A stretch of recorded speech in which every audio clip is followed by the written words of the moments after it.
Filipenses versículo 12.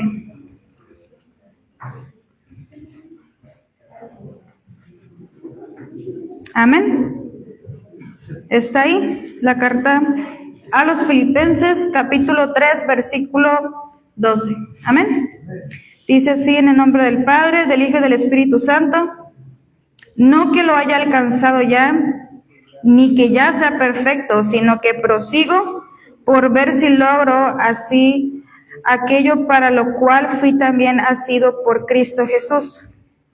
Hermanos, yo mismo no pretendo haberlo ya alcanzado, pero una cosa hago, olvidando ciertamente lo que queda atrás y extendiéndome a lo que está delante. Prosigo a la meta, al premio del supremo llamamiento de Dios en Cristo Jesús. ¿Amén? ¿Puede tomar su asiento? Aquí está hablando Pablo y dice que no es que ya lo haya alcanzado todo. Todos conocemos parte o gran parte, o si no es que toda la historia de Pablo, la vida de Pablo y la forma en que él vivía ese evangelio que él recibió cuando Dios lo llamó. Si yo le preguntara en esta tarde, ya que aquí no hay niños, no, ¿verdad? No quedó ninguno. ¿Cuál es su sueño cuando sea grande? ¿Qué es lo que desea alcanzar? A ver, ahí no puede preguntar el que esté de lado, porque cada quien tiene sus sueños. O puede que se parezcan, ¿verdad? Pero si yo le preguntara cuál es su sueño cuando sea grande, ¿qué me diría? ¿Alguien? ¿Una idea? ¿No? ¿Tiene muchos sueños o no ha pensado en un sueño? No el sueño de dormir, ¿no? Tengo ganas de acostarme y con este frío. ¿A cuánto les tocó unas pequeñas gotitas cuando venían de camino? ¿No? ¿Alguien se asustó? ¿Nadie dijo me regreso? ¿Qué tal si llueve más fuerte? Si yo le preguntara, ¿por qué le hago esa pregunta sobre un sueño cuando sea grande? Porque normalmente eso lo preguntamos a niños o a jóvenes. ¿Qué es lo que quieres ser cuando seas grande? Y ya ¿qué dicen los niños? Bombero, policía, maestra, doctor, chef y demás, ¿no? Se le pregunta a un joven, posiblemente decir, no, quiero trabajar en este lugar, quiero estudiar esto, lo otro. Y a veces creemos que cuando pasa el tiempo dejamos de tener la oportunidad de alcanzar o soñar algo.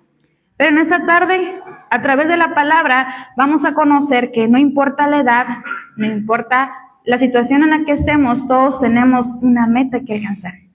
Todos tenemos un sueño que añorar, ¿sí? ¿Por qué? Porque a veces creemos que ya lo alcanzamos todo. Por ejemplo, si usted tenía la meta de estar en un trabajo y ya lo logró, ¿qué dice? Pues ya no tengo otra meta, ya lo que quería hacer ya hice. Cuando una persona realiza su vida, su familia, se casa, sus hijos, ¿qué dice?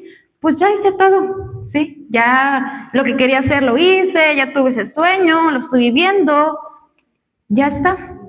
Pero ver que Dios es tan hermoso que cada día tenemos que tener como ese corazón de anhelar algo, de alcanzar algo. Así como Pablo lo dice, no en el sentido de desanimado, sino en el sentido de esperando más. No decir, no, pues no alcancé nada, no logré nada, me esfuerzo, hago esto, hago lo otro y no alcanzo, no. Pablo dice aquí, no es que lo haya alcanzado todo, ni que ya sea perfecto, sino que prosigo. Es decir, tiene una meta que alcanzar, tiene a un punto donde llegar. Y eso no se trataba de lo que Pablo había hecho, porque sabemos que Pablo tuvo un antes y un después de Cristo. Y en su antes de Cristo, aún erróneamente, hizo muchas cosas por tratar de hacer lo correcto, ¿verdad? Entonces, si hablaban de experiencia, si hablaban de conocimiento, Pablo lo sabía muchísimo. Y si hablaban de entregarse al Evangelio, de entregarse a Dios, de ser misionero, Pablo también ya lo estaba haciendo. ¿Por qué? Recordemos la palabra donde dice Pablo, sed imitadores de mí, como yo de Cristo. Y es algo que escuchamos y decimos, creo que nada más Pablo tal vez diré eso, porque yo no, es más, ni me miren, me escondo. Como Pablo tenía tanta certeza y en este pasaje dice que no lo ha alcanzado todo. Si para nosotros al momento de leer las cartas vemos a un gran hombre de Dios, vemos un gran ejemplo a seguir de ver cómo se entregaba a Cristo, y es el mismo evangelio por el cual vivimos nosotros. Amén. Entonces, a través de este pasaje vamos a conocer, puede decir conmigo, fundamentos de la madurez.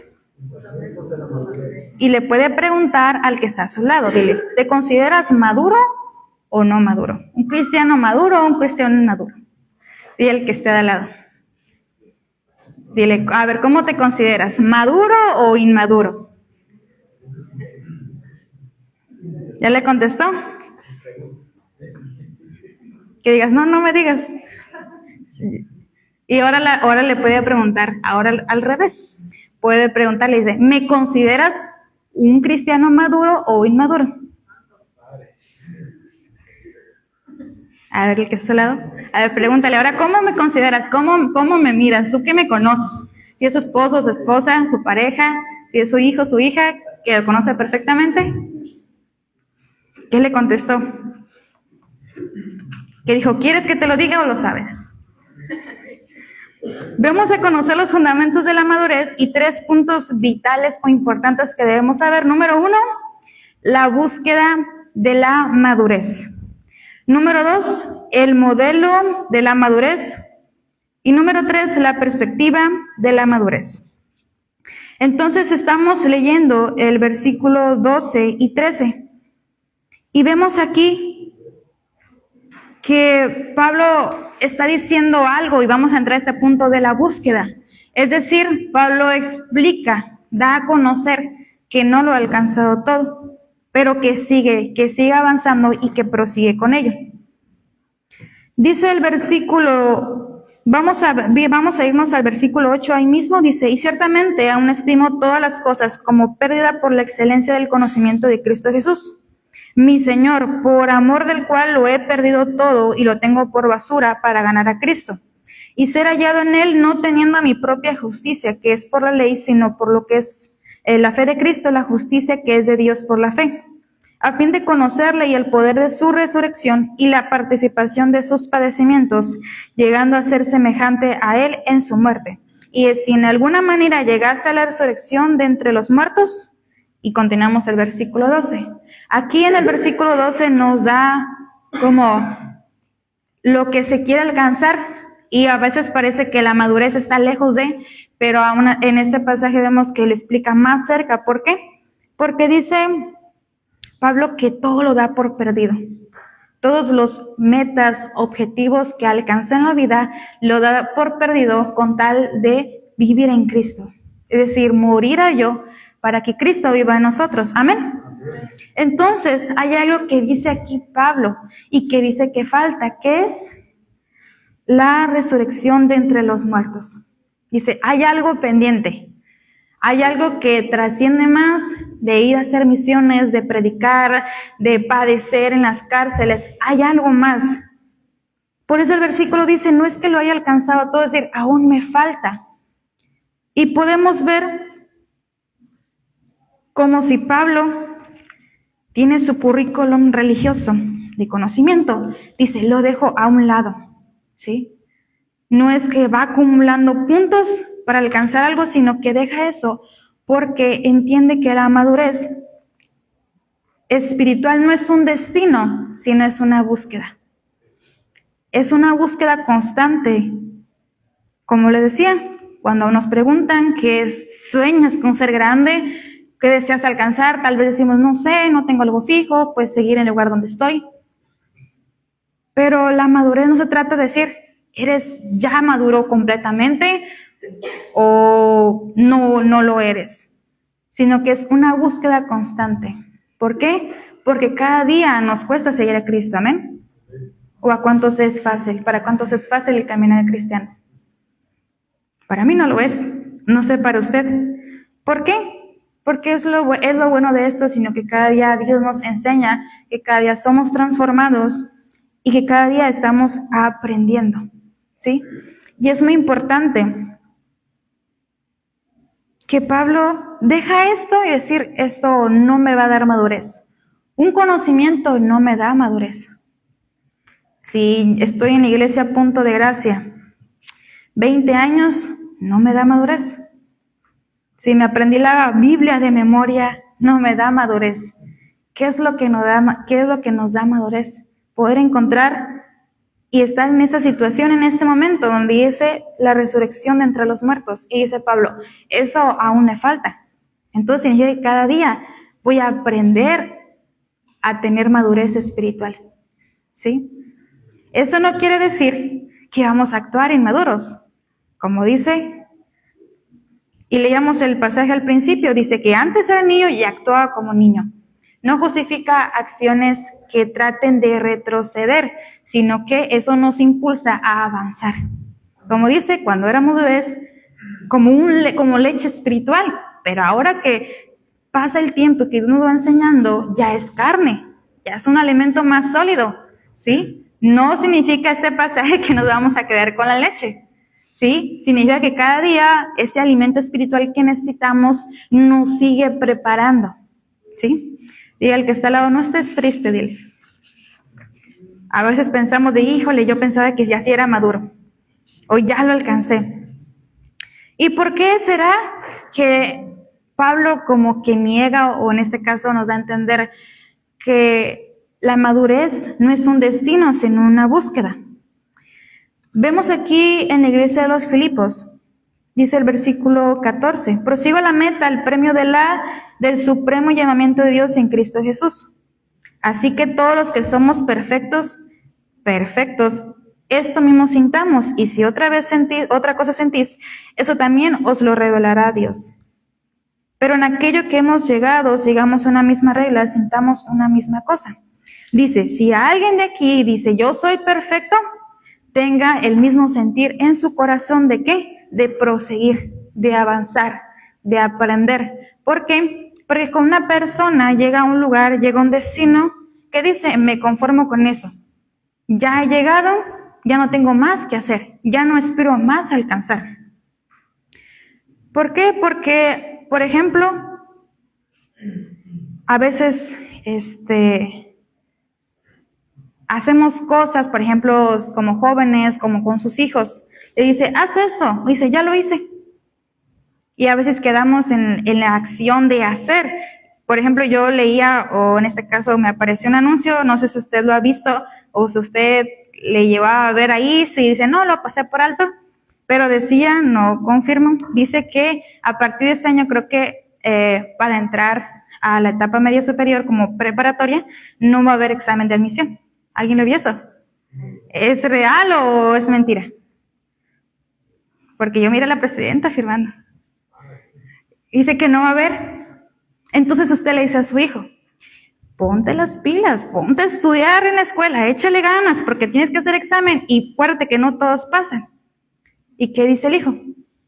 Pero ya no va a haber examen.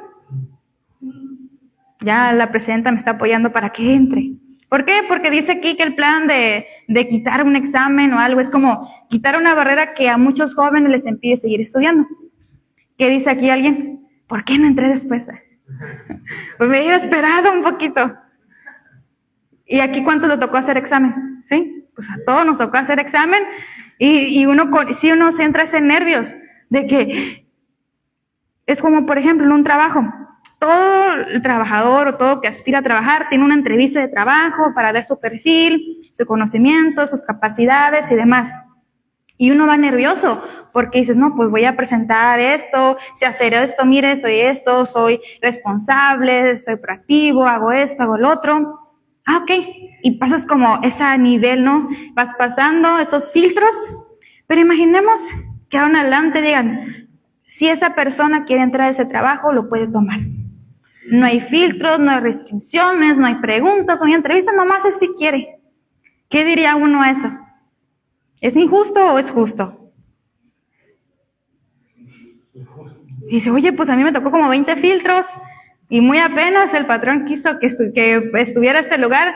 ¿Por qué va a ser tan fácil? Y esa es la realidad de este mundo, que actualmente todas las facilidades que se dan a que las cosas se obtengan de manera más fácil. Aunque sea con un propósito bueno, como por ejemplo quitar un examen de admisión para que más jóvenes estudien la preparatoria, tengan más oportunidad de estudio. Esto en parte hace decir, no me voy a esforzar más. No sirve que yo me esfuerce más. Por ejemplo, si a un niño le pide estudiar un tema, que estudie sobre la fotosíntesis, imaginemos al niño que le da toda la torre de libros y al otro que le da una computadora con internet. Y está el otro buscando entre libros, investigando y demás. Y dice el otro, ¿para qué te esfuerzas tanto si aquí tengo la computadora, el internet y aquí me da el trabajo? Y el profe me lo pone 10. Y usted echándole ganas en su trabajo, esforzándose, haciendo esto, el otro. Y el otro nomás, buenos días, patrona, aquí le tengo un regalo. Ah, qué bueno, ¿y usted? Ok. ¿Por qué? Porque vivimos en un mundo que no busca esforzarse más. Pero digan, yo soy diferente. Cuesta ser diferente en un mundo tan frágil, en un mundo donde no se necesita esforzarse más o llegar a más. Vamos a ver aquí el siguiente punto. ¿Cuál decíamos? El patrón de la madurez. El patrón de la madurez, es decir, un ejemplo a seguir para buscar la madurez. Cuando Dios nos transforma, lo podemos ver en 4 dimensiones. Arriba, alrededor, adentro y afuera. Hay una cancioncita de niños que así se llama. Me recordé. Ya se me olvidó. Empezamos cuando hacia arriba, es decir, que Dios nos conecta a Él. La reconciliación que recibimos con Cristo. Y a través de su sacrificio. Vemos ese cambio, esa transformación. También lo vemos a nuestro alrededor. Es decir, como familia en Cristo, como hermanos en Cristo, somos enseñados, aprendemos. Y como hablaba esta parte de Corintios, en amor fraternal, podemos ayudarnos unos a otros. Por eso es importante congregarnos, dice la palabra, amén. También dice que nos cambia hacia adentro, es decir, en nuestro corazón un crecimiento, un cambio, una transformación, algo que renueva nuestras vidas y también hacia afuera. ¿Qué significa esto? Que lo que Dios nos ha dado entre hermanos, entre nosotros, no da más que expresarlo a las demás personas que están afuera o a nuestro alrededor. O es decir, cambiar, ser luz, ser sal en cualquier lugar que estemos. Amén. Entonces, vemos el patrón de la madurez, es decir, buscar un ejemplo. Vemos que Pablo parece que lo dice muy fácil. Dice, no, pues Pablo, tú lo dijiste. Buscar un ejemplo, porque Pablo dijo, sed imitadores de mí como yo de Cristo. Pero creo que nadie se quiere poner de ejemplo, o alguien se quiere poner de ejemplo. A veces, no, ejemplo, a ver, un ejemplo. No, ni me busque, no, hasta me escondo. Y todos empezamos a buscar quién, ¿no? ¿Quién sería el ejemplo correcto? ¿Quién será ese ejemplo, ese modelo, ese patrón para buscar o para poder aprender a vivir y estar creciendo en madurez? Y vamos aquí, el versículo 17. Dice Pablo, hermanos, sed imitadores de mí y mirad a los que así se conducen según el ejemplo que tenéis en nosotros. Es decir, las personas que son ejemplos, ¿son perfectos? Las personas que son ejemplo, ¿ya alcanzaron la madurez? ¿Pero qué los hace ser ejemplo? Cuando uno busca un ejemplo, decir, eso ya está hecho, eso ya está listo. Como cuando vamos a preparar una comida, algo, busca una receta y dices, que la receta esté lista, porque si al final la persona que está cocinando no le salió, pues a mí tampoco. Pero ¿cuál es la diferencia? ¿Cuál es la característica de una persona que puede ser un ejemplo, un patrón de la madurez? Lo leíamos en el versículo 15, que si a alguien se considera perfecto, que si a alguien se considera que ya ha proseguido, que tenga el mismo sentir. ¿Cuál es el mismo sentir? Que cada día prosiga a la meta, que no se conforme, que no se retracte y que deje a un lado ese currículum religioso. Es decir, no se refiere a dejar de aprender la palabra o aprender cosas nuevas, sino enfocarse cada día y decir, bueno, yo ya aprendí esto, es más que suficiente. Lo vemos mucho en el pueblo judío, ¿sí? Claro, la palabra, la ley fue dada por Dios. Y había reglas, tenían que aprender la palabra y vemos cómo se actuaba frente a un pueblo que vivía en desobediencia. Lo vemos a través de Moisés. ¿Cómo se actuaba frente a un pueblo rebelde o frente a una situación difícil? Había personas establecidas y en este caso también había jueces que tenían reglas. Entonces, conforme va pasando el tiempo, no significa que la ley se queda a un lado, sino que Cristo lo cumplió y seguimos a Cristo. No significa que si yo aprendí la ley completa, ya soy maduro completamente, no, porque seguimos viviendo día con día. Por ejemplo, usted puede poner su edad en su mente. Voy a poner, supongamos tengo 30 años, ¿ok? Yo miro a un joven de 20 y digo, ay, ese jovencito. Yo miro a un niño de 10, digo, ay, es un pequeño niño, aún no sabe lo de la vida. Pero a mí me preguntan, ¿y a los 31? Yo aún no lo he vivido.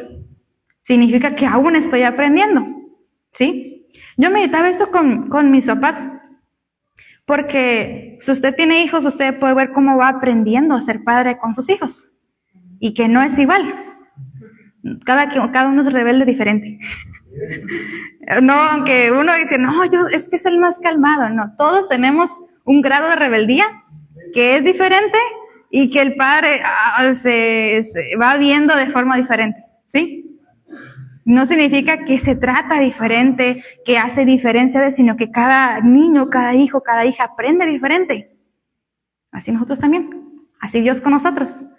Dios nos ama a todos y nos enseña de manera particular a cada uno. Entonces, cuando nosotros vemos, usted puede poner esa, yo decía, la edad de 30, si a mí me pregunta la edad de 35 años, yo aún soy nuevo en eso. Ya aún no sé qué se siente tener 35 porque yo tengo 30. Ahora usted, la edad que usted tiene, puede que usted haya tenido mucha experiencia durante ese lapso de tiempo, lo que Dios le enseñó, lo que la vida aprendió, lo que sus padres, lo que sea, pero aún le falta, porque está con vida. Entonces, a veces estamos en este punto y solamente miramos para atrás y decimos, ya son muchos años recorridos, ya aprendí mucho, ¿sí? Pero aún falta aprender, ¿sí? ¿Por qué? Porque una persona que dice, no, yo ya aprendí demasiado, ya con eso, se niega a aprender más, se niega a conocer más. ¿Y qué pasa? Que yo no me voy a quedar en los 30. A veces quisiéramos, ¿no? Como una edad y ya no crecer más. Pero la realidad es que no. La hora pasa, las fechas pasan, los años pasan y se va viendo en nuestras vidas que ya no vamos a tener 30, ni 35, y la lista sigue. Así que, para consolarle, puedo decirle que hoy es el día más joven que toda su vida. Ya más joven no va a poder ser. Ya les digo, híjole, tengo tanto. Sí, disfruta. Disfruta porque ese es el momento más joven de tu vida que vas a tener. Mañana vas a tener más edad y los años que siguen. ¿Amén? ¿Cuántos les gusta cumplir años? ¿Amén? Yo antes no me gustaba cumplir años. Porque decía, más responsabilidades, esto, la vida adulta, no, decíamos la vida adulta. Pero también aprendo y digo, Dios, me has enseñado mucho en estos años, o puede ser poco, dependiendo de los años que Dios me dé de vida. Pero cada día podemos verlo como una bendición para aprender más. Es decir, ya he aprendido mucho, pero aún falta por aprender. Entonces, un patrón de madurez es un ejemplo que no se conforma ni que se jacta en lo que ya ha aprendido en la madurez que está obteniendo, sino que cada día dices, vamos siguiendo nuestros ojos fijos en Jesús. Un ejemplo de la madurez nos dice Pablo, mira, yo llegué hasta aquí, tú mírame y tienes que hacer todo lo que yo haga, porque viste, yo ya avancé mucho, yo ya fui a ser misionero, yo ya prediqué, yo hice esto, hice cartas, viví en las cárceles. No, sino que un ejemplo empuja, avanza con esta persona que viene detrás para seguir prosiguiendo en el camino. Eso es un ejemplo. Entonces, este segundo punto es buscar un ejemplo para nosotros. Usted puede pensar en alguien que usted tenga como ejemplo, decir, esta persona. Y usted ya vimos las cualidades de alguien que es un patrón de la madurez. ¿Por qué? porque uno va a aprender. ¿Usted ha escuchado sobre los ancianos de la iglesia? Sí. ¿Y usted considera que esta casa tiene ancianos? En la Biblia, ¿cómo lo podemos representar como un anciano de la iglesia, de la congregación? Es un líder, ¿qué más? ¿Qué cualidades tiene? Por ejemplo, si usted analiza esta iglesia, ¿cree que es una iglesia joven? Yo considero que es una iglesia joven, realmente. Somos jóvenes. ¿Por qué lo digo? Porque creo que aún falta como más generaciones, pasa más el tiempo, lo que nos permita. Pero ¿no se ha puesto a pensar que llegan otras personas nuevas? Y que en su momento usted va a ser un anciano de la iglesia. Pero con una bendición, con una gratitud. Lo que Dios le ha enseñado, usted lo puede compartir a alguien más. Es decir, tal vez la persona que va entrando nueva no sabe quién es Jesús, no sabe lo que Jesús hizo por él, pero usted sí lo sabe. Yo sí lo sé. Y podemos compartir a esta persona. Entonces, ¿qué hace el patrón de la madurez? A veces podemos estar en este lugar donde yo aprendo de alguien más, pero también después alguien va a aprender de lo que Dios ha hecho en mi vida. Y esto sigue avanzando.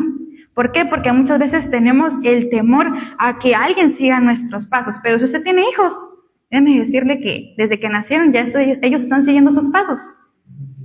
Conforme van creciendo, van a seguir siendo sus hijos. Entonces, y los que no tienen hijos, bueno, los que no tenemos, un día lo vamos a tener. Un día vamos a aprender, ¿sí? Un día vamos a ver a otros, por ejemplo, si usted es un joven, usted va a ver a otros niños que los están mirando a usted, que usted piensa que entra y nadie lo miró pasar, y ahí está un niño, dice, este joven viene todos los días a la iglesia y trae su Biblia. ¿Por qué? Porque se identifican con ese testimonio que Dios hizo en su vida. Amén. Muy bien, tercer punto, la perspectiva de la madurez. Ahora que hemos visto que la madurez no es un destino, es una búsqueda constante, ¿por qué? Porque se tiene ese anhelo de ser resucitado en Cristo. Dice el versículo 18, porque por ahí andan muchos, de los cuales os dije muchas veces, y aún ahora los digo llorando, que son enemigos de la cruz de Cristo. Alguien que no espera o no aspira a crecer es un enemigo de la cruz de Cristo. El fin de los cuales será perdición, cuyo Dios es el vientre y cuya gloria es su vergüenza, que solo piensan en lo terrenal. Mas nuestra ciudadanía está en los cielos, de donde también esperamos al Salvador, al Señor Jesucristo. Aquí habla. Pensamos que no es tan grave.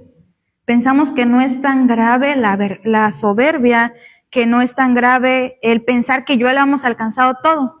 Pero aquí hay algo que dice, bueno, yo pienso que me falta madurez, pero ya casi la alcanzo, ¿no? Pero aquí dice que alguien que piensa así es un enemigo de la cruz de Cristo. Muchas gracias. Dice que es un enemigo de la cruz de Cristo, es decir, o eres amigo o eres enemigo.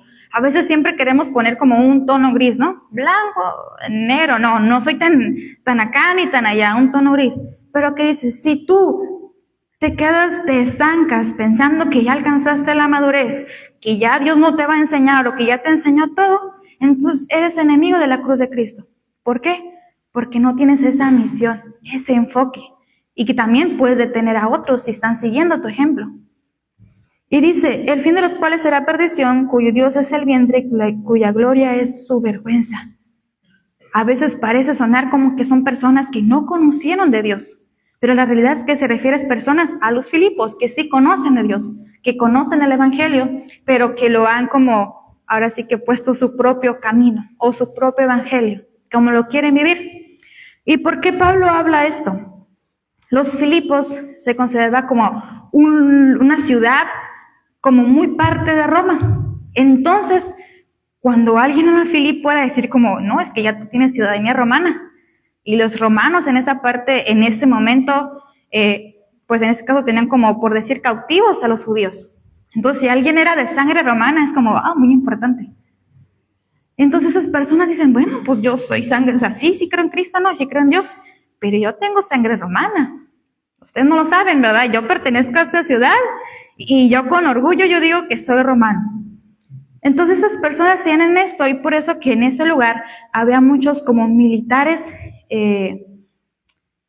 que ya estaban como retirados, pero que ya tenían conocimiento de ser un militar.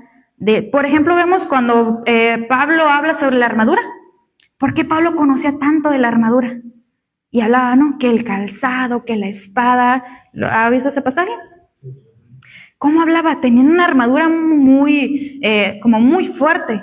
Entonces, posiblemente los Filipos estaban como atendiendo a eso, decir, bueno, creo en Dios, creo que lo que Jesús hizo, pero pues yo soy militar retirado, yo tengo años de experiencia, yo soy de ciudadano romano. Entonces, parecía como si ellos se quisieran recargar o quisieran confiarse en eso. Pero Pablo dice, eso no te hace más. Por eso es que Pablo les dice esto, cuyo Dios es el vientre. ¿Y qué pasaba con los romanos? ¿O qué tenían de malo los romanos? Es que ellos seguían al César. Una persona que tenía o se creía un poder sobre todo. Es decir, si tú tenías esa mentalidad como ciudadano romano, tú dices, el César es lo mejor. Es el mejor y él tiene el dominio sobre todos, porque puede tener esclavos a otras naciones.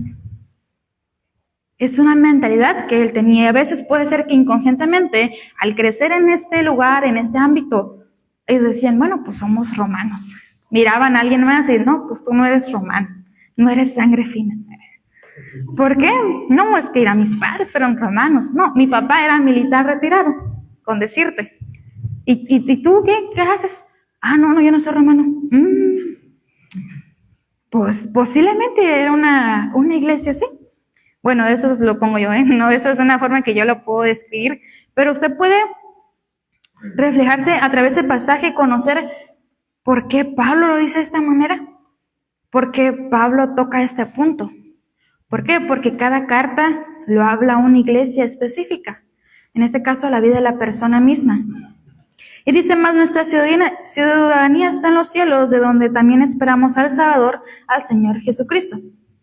Entonces, vemos que el Evangelio dice, nosotros residimos en la tierra, pero somos del cielo, pertenecemos al cielo. Por eso es que Pablo dice, aún no he alcanzado la madurez, porque aún no estoy en ese lugar. Y hay dos errores que se pueden ver en la iglesia y a veces podemos identificarnos. Esperemos que no tengamos esa mentalidad o sigamos con ello, pero muchas veces se tiene esto. Número uno es el sincretismo. El sincretismo es como el camaleón.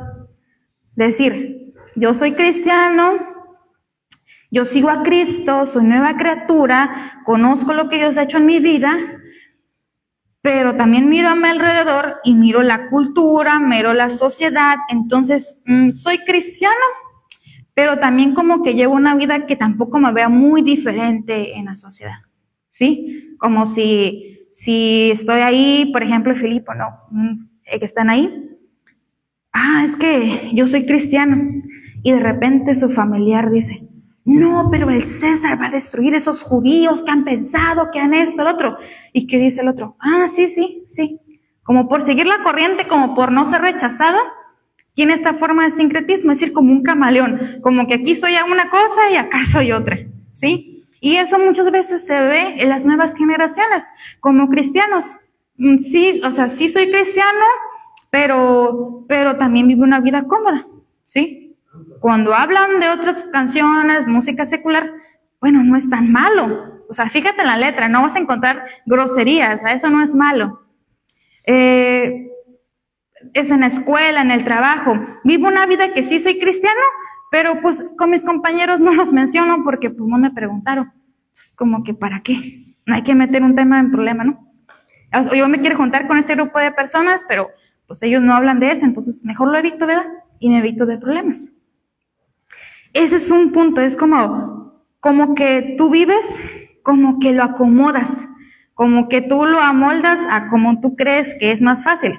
Y otro error es el separatismo, como la forma tortuga. Eso es todo lo contrario, es decir, yo estoy en una burbuja y yo no quiero aprender de nadie y yo estoy en lo correcto. Y si yo llego a escuchar tantito una música de alguien, de un vecino, me voy a poner audífonos, ¿no? Porque no voy a escuchar nada.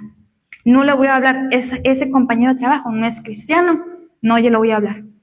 No, porque capaz algo me pasa, ¿no? Entonces el separatismo es alguien que se aísla para proteger, como una iglesia conservadora, ¿sí?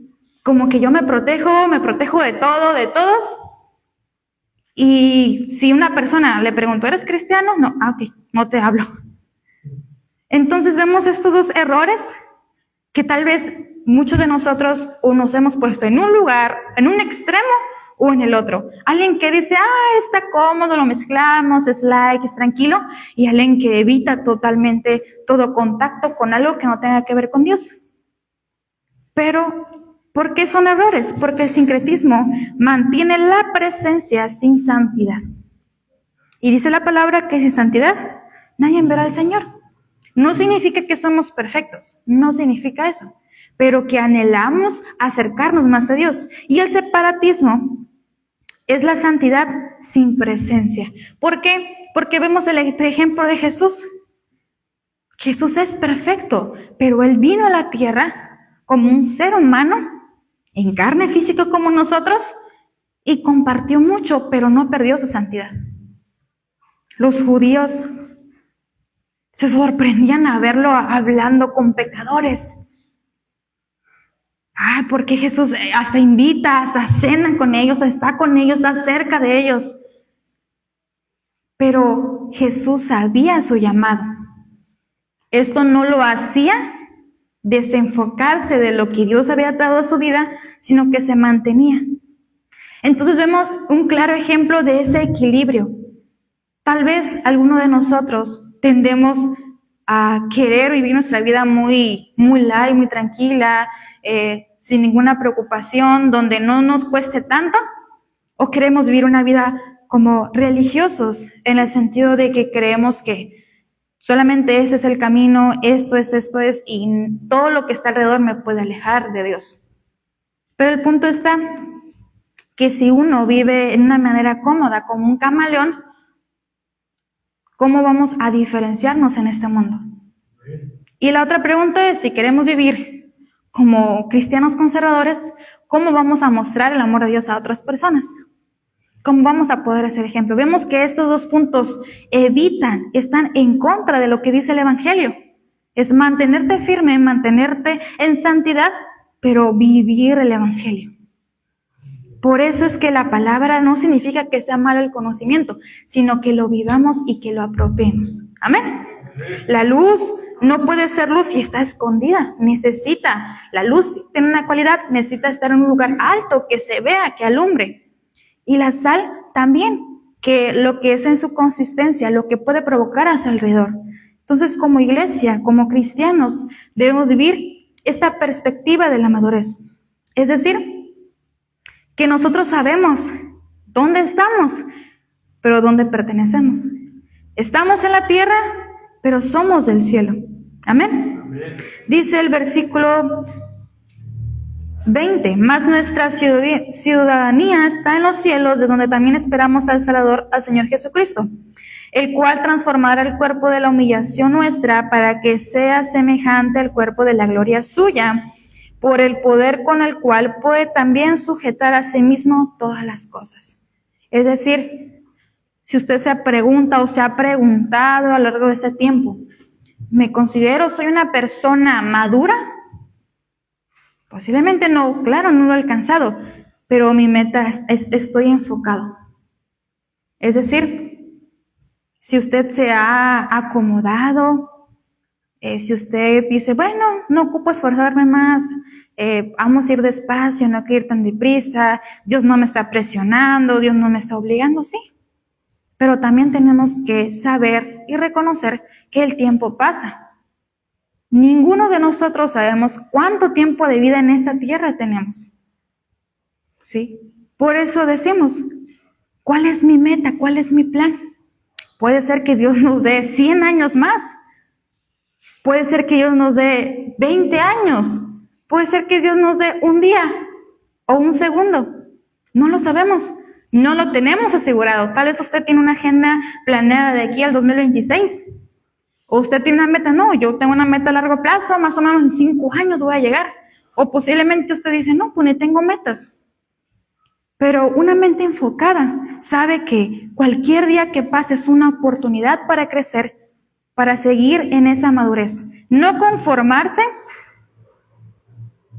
ni estar presionado. ¿Por qué? ¿Por qué? Porque en la palabra dice que Dios va a hacer la obra en nosotros. Dios va a hacer la obra en nosotros. Nosotros no tenemos méritos para alcanzar la madurez, sino es Dios que nos las da.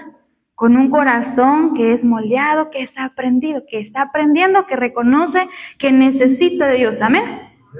Dile al que está al lado, tenle paciencia, dile, estoy en proceso. A veces podemos frustrarnos.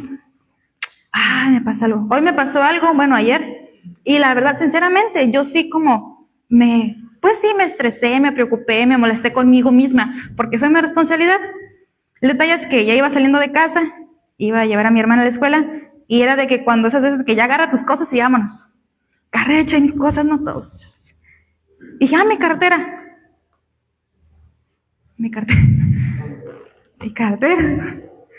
Busqué aquí, busqué allá, y la hora pasaba, y era como, tenía que salir en ese minuto, porque todo eso me ayudaba a ser puntual, pero no encontraba mi cartera. Busqué aquí, busqué allá, dije, vamos Mayrani, vamos a llevarte, y ahorita veo. Regresé, dije, la hora está pasando, pero no encuentro mi cartera. Avisé en el trabajo, voy a llegar un poquito tarde, tuve un inconveniente. Y pregunté a unas personas si no lo habían visto. Dije, pero Melanie, ¿dónde lo dejaste? Según yo, no sé si le ha pasado a usted, pero a mí se me pasa. A veces olvido las cosas o se me pierden, o a veces no tengo cuidado. Pero cuando digo, lo voy a cuidar para que no se me pierda, ese día se perdió. Según yo, lo traía en la chamarra y dije, esta chamarra aquí no se va a perder. Y según yo lo traía aquí, porque a veces en la mochila puede que se me cae, la abro, no sé, ¿no? Aquí lo traigo y no estaba. Me fui al trabajo, la verdad un poco molesta conmigo. Dije, Melanie, si tuvieras más cuidado en guardar tus cosas, no tuvieras estas preocupaciones. Me dijo, mamá, ¿y las tarjetas? Y eso, no pasa nada, toma, le traigo dinero. La identificación, ya me imaginaba yo, imaginemos que la perdí, ¿no? Quedara en el micro, quedara en la iglesia, quedara en la panel, en mi casa, no busqué bien. Llego a mi casa y dice mi compañera, llego al trabajo, mi compañera dice, puede ser que está en tu casa, dice, pero ves uno cuando está como con el tiempo encima, uno no presta atención.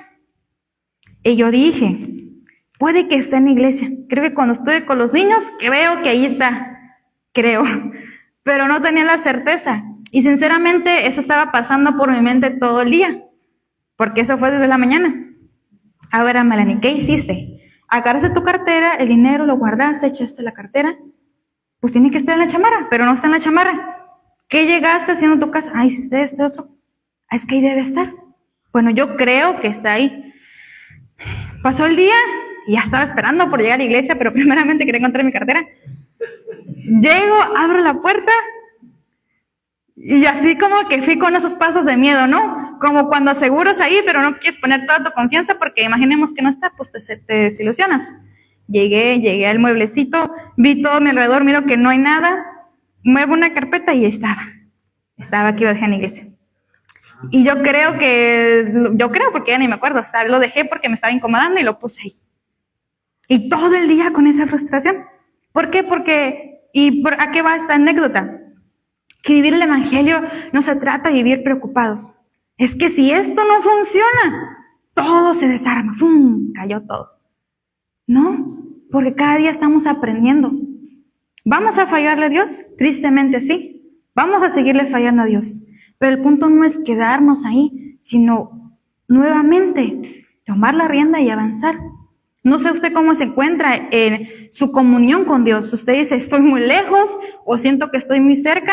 Si usted siente que está muy lejos de Él, hoy es una buena oportunidad para tomar esa humildad delante de nuestro corazón, reconocer nuestros errores y vivir nuevamente para Él. Si usted dice, no, yo vivo perfecto, mi vida está muy bien, dile, Dios, enséñame a tener humildad para saber qué te necesito. No porque este sea un gran momento o una buena racha significa que ya no voy a aprender más. A nadie nos gustan las malas experiencias. Por ejemplo, Melanie no le va a gustar otra vez perder su cartera o algo más. Pero si llegara a pasar, esto me va a enseñar a cuidar mis cosas, pero también a saber que todo tiene solución. Y si no llegara a tener solución, pues buscamos otro plan. Pero no se acaba el mundo con eso. Usted ha hablado con alguien que se está preocupado por algo y usted dice, no te preocupes, no pasa nada. Pero el niño está preocupado. Usted mira a sus hijos, mamá, es que me caí, me lastimé.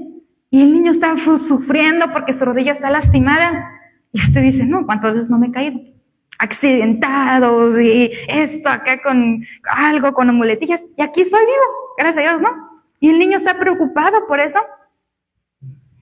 Y usted dice, no te preocupes, deja que reposa, descansa y va a cicatrizar y vas a seguir jugando. ¿Por qué? Porque en el momento en que estamos viviendo a veces creemos que todo tiene que ser perfecto y no es así. ¿Los planes de Dios son perfectos? Sí, pero muchas veces nosotros no estamos fijando nuestra meta en Jesús. De repente estamos fijando a Jesús, mirando a Jesús, de repente ya miramos a otro lado, miramos esto, abajo, al otro. Pero recordemos que cada día es una oportunidad. Amén. Le invito a que se ponga sobre sus pies. Y la pregunta es, ¿cómo podemos aspirar a aprender más o a tener madurez? Dice Filipenses 4:1. Así que, hermanos míos, amados y deseados, gozo y corona mía, estad así firmes en el Señor, amados. ¿Cómo es que vamos a lograr o a esperar o anhelar vivir en madurez cada día, tener esa base en nuestras vidas? Estar firmes en Dios. Permanecer firmes es ser constantes. Usted ha visto, por ejemplo, no sé qué carrera considera más difícil usted. Las carreras que son como de más poca distancia, pero con más velocidad, o las carreras que son de más larga distancia, pero con un ritmo más calmado. ¿Cuál considera? ¿La más larga o la más corta? ¿Por qué? Porque la corta tienes que tener demasiada velocidad desde el número 1, desde que vas a dar el paso para seguir la meta y rápido llegas. Pero las carreras que son largas significa un ritmo constante. Pero no significa que tienes un ritmo constante. ¿Por qué? Porque somos seres humanos, porque se nos va el aire, porque nos cansamos, porque está el sol, porque está la lluvia. Entonces, muchas veces vamos a estar en un ritmo. Posiblemente vamos a bajar un poco para descansar y otra vez vamos a seguir. Pero siguiendo la meta, siguiendo ese anhelo de estar un día delante del Padre. Y como decía aquí, que cuando llegara la resurrección y que Él va a transformar nuestro cuerpo en gloria suya. Amén.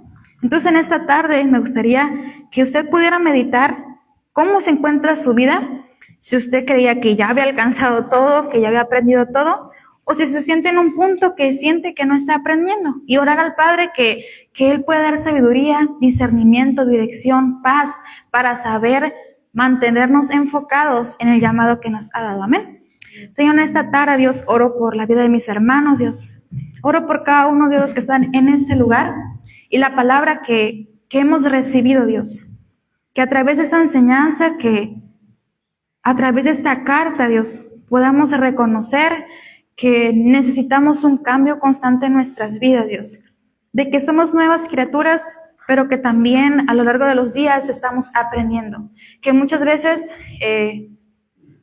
tal vez sentimos flaquear, sentimos no avanzar o sentimos que estamos retrocediendo, pero creemos, Dios, que a través de los procesos, Dios, también nos enseñas a confiar en ti, a depender en ti y a entregarte todo nuestro corazón, a entregarte todos nuestros miedos, nuestros temores, a entregarte nuestros sueños, Dios, y que los presentamos delante de ti. En esta tarde, Dios, oro por la vida de mis hermanos.